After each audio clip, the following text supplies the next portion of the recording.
about them goddamn birds, baby? That's what I'm talking about, man. You know what? The game first started out, and I said, damn. I said, man, the Falcons are moving all over us, man. Boom, boom, boom, boom, boom, boom, boom, boom. I said, man, this defense is ass. Trash. That's what I was thinking. We all were like, damn, everyone was saying it, bro. We missed Jim Schwartz at this point. They couldn't stop a damn nosebleed as soon as the game started. And I said, damn. And then they always decided to strap up when they got in the red zone. They would stop them and make them kick field goals. And that's how it was going at first. And they were running the ball perfectly, the Falcons. On the right side. They were attacking the right side of our defensive line, and they were winning up front, left and right, left and right, left and right. And then a switch flipped. We went up in points. The defense started showing up more as the game went along. Ridgeway played really well, but Javon Hargrave showed up today and gave us what we were expecting last season when we signed him. He's really flourishing in this system. Granted, it is the Falcons, okay, and they do got kind of a banged-up O-line. But, man, defense showed up after that. But let me get down to what's really important. This offense was awesome. And I know it's, like I said, I'm not trying to overreact. I said on Twitter, and I said it to a couple friends via text. I said that I know there's a whole season to go, and this was still like third quarter of the game. And I was like, I know there's still plenty of this game left.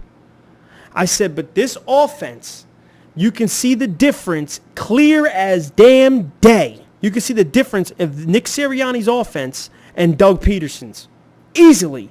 And you can see who kind of the problem was. Not blaming Doug. Like I said, it's only one game. We can get blown out next week, and everyone's going to be bitching. So we'll see. There's still a whole season to go. There's still a whole evaluation process to see how Sirianni is. But honestly, his offensive scheme was good to me. I thought he ran the ball perfectly, sprinkling in a little bit of Gainwell and Miles Sanders, perfect mix. The rookie Gainwell showed up, had a TD today, had some pretty good runs, and I think a catch or so or whatever it was. But he had a perfect offense. I mean, like, it was good tempo, a balance of the screen game, the run game, throwing the ball. Not really, they didn't really throw the ball deep at all, really. But intermediate routes, slant. But it was just a good game plan. I mean, the offense was moving, and you could see that at one point we were moving and grooving, and you seen Sirianni start yelling at the ref, like, why you stop? He didn't. I guess he didn't realize in the moment that the Falcons called a timeout. That was like early on in the game, but I noticed that. I was like, because he knew the tempo of our offense was clicking and moving and grooving. Jalen Hurts ran a little. They did that right in the beginning, kind of, where they did a read option type play. I'll tell you what, the offense looked good, and Jalen Hurts played very, very good. I'm not going to say great, because great would be, oh, man, he threw 4 touchdowns, but looked like Aaron Rodgers doing it. Like he was throwing 30-yard bombs, 40-yard bombs, off-platform throws. They were more shorter passes. There was one pass that I was like, man, I wish he would have threw it with a little more strut. Let it just rip. It was to Zach Ertz. And I honestly don't think Zach Ertz caught it, but he went to the line of scrimmage so fast, and I heard that Arthur Smith, their head coach, had the challenge flag out, but it was too late. We went right to the line and went boom, boom, boom. But as he gets more comfortable, I think he'll, like Greg Olsen said on the commentary. I said it, and he said it right after me. I said, damn, I guess great minds think alike. Just kidding. But he said as he gets more into it, he's a young quarterback, he will just let that ball rip, because he should have just, boom, put it right in there, and there was blades of grass to go, yardage-wise, for Zach Ertz. But instead, he kind of lofted it, underthrew it. Ertz had to go to the ground and get it. That's the only flaw. Other than that, he played. That pass to Dallas Goedert was awesome in the red zone. I'm like, man, what's going to happen here? He goes on the run. He moves out. Bam, hits him. First, I was like, that's going to be picked. I seen there was 2 or 3 defenders around him, kind of. But he fit it in there. Also, awesome catch by Dallas Goedert. Got to give him credit. But Hurts looked good. I think he had like 126 point something passer rating or quarterback rating today. Can't remember the exact stats. But he ran the offense the way it was supposed to be ran. You can kind of say, if you want, he game managed, blah, blah. But you know what? He did what was told of the offense. And what about Devontae Smith? His first career, basically, NFL catch not preseason, real season, was a touchdown. I said, man, I can't wait. I'm so hyped up for this connection between Hurts and Smith. And you know what? Later on in the game, Smith had 4 straight catches on the same drive. I said, what the hell? He went Smith. It would have been a 5th one, but one ball got batted when he was rolling out. Hurts played awesome to me. Okay, he really showed me something. But you know what? I ain't gonna lie to you guys. I said either the Eagles are going to get smacked around because I know this Falcons offense is going to be good. It's pretty good almost year in, year out. I understand Julio's a big part of that, and he's not there anymore. I understand that, but they still have weapons. I thought we were going to get beat bad, or it was going to be a shootout if Hurts showed up, or we were going to sweat it out, kind of a shootout, and maybe win. It was a kind of a coin toss. But you know what? Nah. I didn't expect this. I don't think a lot of people did. This was a blowout. We beat them 32-6. They kicked 2 field goals, and after that, they couldn't even get in position. None of the receivers even cracked 100 yards. None of that. I mean, at one point, they had 5 drives, and they only had like 50 or 40-something yards of offense or something like that, the Falcons.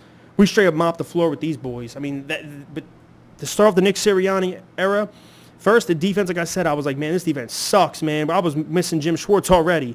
But you know what? They stepped up.